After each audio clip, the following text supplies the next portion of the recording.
Herkese merhaba arkadaşlar, kanalımıza hoş geldiniz. Göksu Özay'ın değişimi olay oldu. Mini elbisesiyle göz kamaştırdı.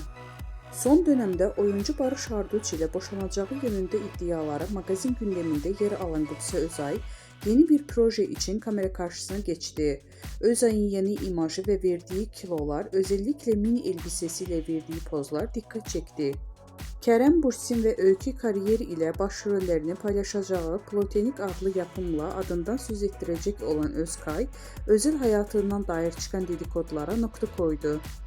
Barış Arduç ile ayrılık iddiaları yönündeki sorulara ayrılığın yanından bile geçmedik yanıtını veren oyuncu iddiaları kesin bir dille yalanladı. Yeni projesi için radikal bir imaj değişikliği yapan Göksu Özay lansmanda adeten büyüledi. Saçlarını siyaha boyatıp uzaktan başarılı oyuncu giydiği mini elbisesiyle tam bir not aldı. Gecede gazetecilerin sorularını yanıtlayan Özay, bakım sırlarını da paylaştı. Cilt bakımıyla ilgili konuşan oyuncu, krem sürmeyi seviyorum, makyajı çok yapmıyorum. Göksu Özay'ın bu açıklamaları ve yeni imajı hayranlarından tam not aldı.